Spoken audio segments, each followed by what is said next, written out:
Two legendary generals, two unmatched minds of war. In one corner, Alexander the Great, the unstoppable force of the ancient world. In the other, Hannibal Barca, the man who brought Rome to its knees, who was truly the greatest general in history.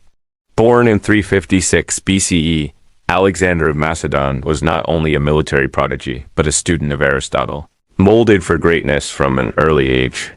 At just 20 years old, he inherited his father's powerful army and an ambitious dream to conquer the known world. With lightning speed, he crushed the Persian Empire, swept through Asia Minor, took Egypt without resistance, and pushed all the way into India. His genius was not just in victory, but in the way he won bold flanking maneuvers, rapid sieges, and fearless charges. The Battle of Gaugamela alone cemented his place in history, as he destroyed a force nearly twice the size of his own. By the time he died at 32, Alexander had never lost a battle and had left behind an empire that spanned 3 continents, blending cultures and founding over 20 cities, most famously Alexandria in Egypt. Then came Hannibal, born in 247 BCE in Carthage. Raised with one mission to destroy Rome, Hannibal's military mind was forged in hatred and discipline. At just 29, he led one of the most daring invasions in history, taking an army, along with war elephants, across the freezing Alps and into the Italian heartland. What followed was a campaign of brilliance.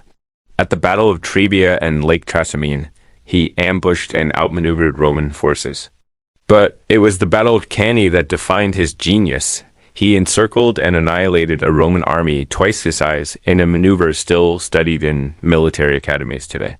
Yet, despite his unmatched brilliance, Carthage failed to support him.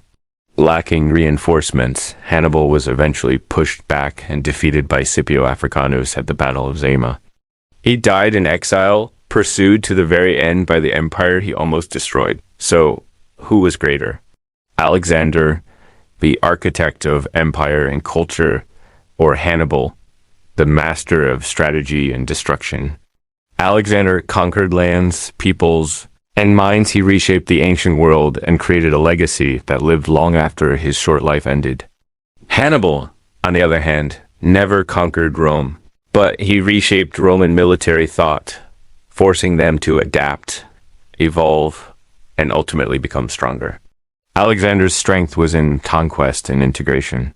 Hannibal's was in tactical precision and psychological warfare.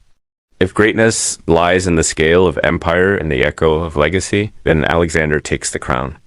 But if you measure genius by the art of war itself, then Hannibal's Cannae still whispers through the centuries. So, what do you think? The world-conquering son of Macedonia or the tactical genius of Carthage? Drop your thoughts in the comments, and don't forget to subscribe for more legendary face-offs from the pages of history.